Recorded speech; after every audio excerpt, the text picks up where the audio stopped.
Hi guys, welcome back. If you are using a MacBook and want to create a separate space on your hard drive for storing files or organizing your data better, this video is for you. Today I will show you how to create a partition on your MacBook. It's really simple, so stay with me till the end. Alright, to begin the partition process, we will use a built-in tool on macOS called Disk Utility. So go ahead and click on the spotlight search icon at the top right of your screen. It looks like a magnifying glass. Just type Disk Utility over here, and when it shows up in the result, click to open it. Once Disk Utility opens, you will see a list of drives and volumes on the left hand side. Now depending on your MacBook, your internal drive might be named something like Macintosh SD. So look for the one that appears on the very top of the internal section. Okay, so that's your physical drive. So just click on that. At the top of the Disk Utility window, click on the button that says Partition. A pie chart will now appear, showing your current partition setup. Now here comes to the fun part. To create a new partition, click on the plus button below the pie chart. Then a message will pop up asking, do you want to add a volume or do you want to divide the container storage into a separate partition? Just go ahead and click on Add Partition.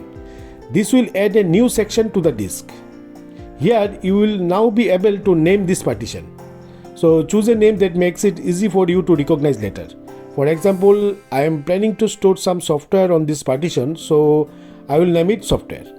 You can name it anything based on what you plan to keep there, like media, backup or documents like. Then from the format drop down, you need to choose APFS, which is the default format for modern macOS. Okay. Next, decide how much space you want to allocate to this new partition. You can use the drag handle in the pie chart like this, or you can type in the size manually. So I'm going to make it 200 GB. So keep in mind that the more space you allocate in the new partition, the less space will remain in your main partition. So balance it out depending on your storage needs. Once you are happy with the settings, click on the apply button in the lower right corner and you will get a warning telling you that the changes will be made to the disk. Don't worry, it's just a precaution. Click Partition to confirm.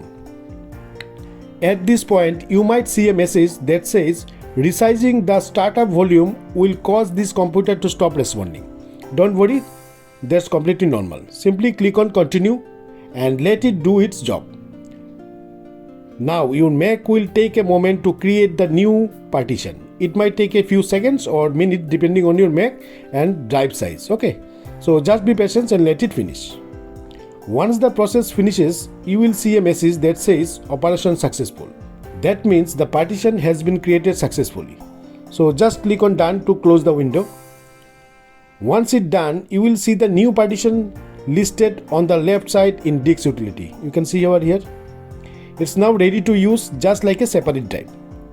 To check the partition details, you can click on Go in the top menu bar, then select Computer from the drop down. Here you will find your newly created partition, like in this case it's named Software. You can now open it and start saving files, document, video or anything else you need. It works just like a separate drive.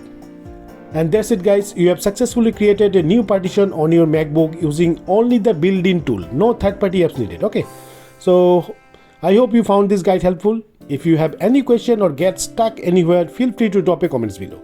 And if you like this video, please give it a thumbs up, subscribe to the channel for more tech tutorials and share it with someone who might find it useful. Okay, so thanks for watching and I'll see you in the next one.